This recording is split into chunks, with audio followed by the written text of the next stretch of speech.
धाराशिवमध्ये सोलापूर धुळे महामार्गावरती प्रहारच्या वतीनं चक्का जाम आंदोलन केलेलं आहे। शेतकऱ्याच्या मागण्या आणि दिव्यांगांच्या मागण्यासाठी हे आंदोलन करण्यात आलेलं आहे। आपण पाहू शकतो सोलापूर धुळे महामार्ग जो आहे तो पूर्णपणे या ठिकाणी बंद करण्यात आलेला आहे। बराच वेळ झालं या ठिकाणी दिव्यांग बांधव आहेत, प्रहारचे जे सगळे सदस्य आहेत, धाराशिव जिल्ह्यातील कार्यकर्ते आहेत ते या ठिकाणी जमलेले आहेत आणि एकंदरीतच मोठ्या लांब अशा वाहनाच्या रांगा सुद्धा या ठिकाणी लागलेल्या आहेत। आपल्या बरोबर आता काही प्रहारचे कार्यकर्ते सुद्धा आहेत। काय मागणी तुमची, कशासाठी थांबवलं हे रस्ता? शेतकऱ्यांच्या मालाला हमी भाव मिळाला पाहिजे आणि संपूर्ण कर्जमाफी मिळाली पाहिजे। आणि दिव्यांगासाठी काय? दिव्यांगासाठी 6000 मानधन झालं पाहिजे।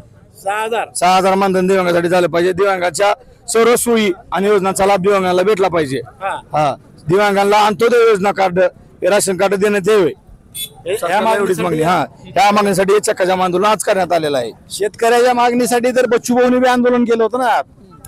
मग आता हे अनेक डबल आंदोलन कसं काय? पुढे वेळ येईल ना, सरकार हे गेंड्याच्या कातडीचं म्हणावं लागेल, कारण असल्या महत्वाच्या प्रश्नावर सरकार कुठलंही पाऊल उचलायला तयार नाही। शेतकरी असतील, विधवा महिला असतील, अपंग असतील, दिव्यांग असतील, अंध लोक आहेत, त्यांचे 2000-1500 मध्ये काय भागणार सर? त्यांच्या उपजीविकाचं साधन अवघड आहे, त्यांना शिधापत्रिका मिळत, धान्य मिळत नाही लोकांना, ह्या लोकांची गुजराण अवघड आहे। त्यामुळे आम्ही महाराष्ट्रभर प्रहार बच्चू कडू साहेबांच्या आदेशानुसार आंदोलन करतो। कुठून आले तुम्ही?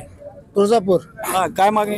अपंगासाठी 6000 पेन्शन झाली पाहिजे आणि शेतकऱ्याचे पूर्णपणे कर्जमाफ झाले पाहिजे। अपंग पण शेतकरी आहेत, अपंग शेतकऱ्यांना पण फॅसिलिटी मिळाली पाहिजे, शेतकऱ्यांचे कर्ज पण पूर्ण माफ झालं पाहिजे आपण शेतकऱ्याचे अशी मागणी। एकंदरीतच या ठिकाणी चक्का जाम आंदोलन सुरू आहे आणि पोलीस बंदोबस्त जी आहे ती मोठ्या प्रमाणात लावलेला आहे। पोलीस जे आंदोलक आहेत ते पोलीस त्यांची समजूत काढण्याचा प्रयत्न करत आहेत। मात्र या ठिकाणी बराच वेळ झालं चक्का जाम आंदोलन जे आहे ते सुरू असलेलं आपल्याला पाहायला मिळतंय। या ठिकाणी प्रहारचे अध्यक्ष सुद्धा आहेत, मयूर काकडे। काय मागणी सर? मागच्या अन्नत्याग आंदोलनापासून प्रहार संघटनेच्या माध्यमातून बच्चूभाऊ कडू यांच्या नेतृत्वात आम्ही अन्नत्याग आंदोलन केलं, टेंबा आंदोलन केलं आणि आज पूर्ण चक्का जाम आंदोलन आम्ही करतोय।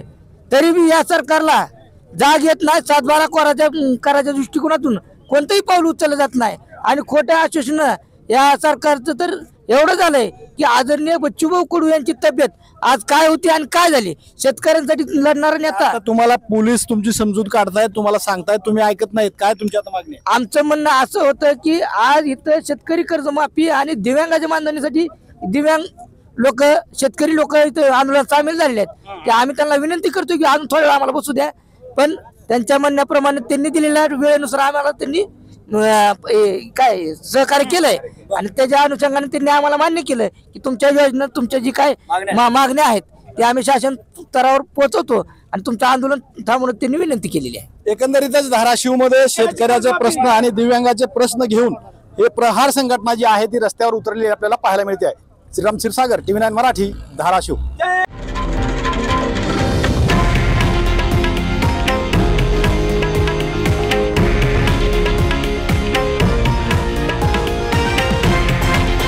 हे आहे देशातील नंबर 1 न्यूज नेटवर्क आणि आपण पाहत आहात TV9 मराठी, एकमेव।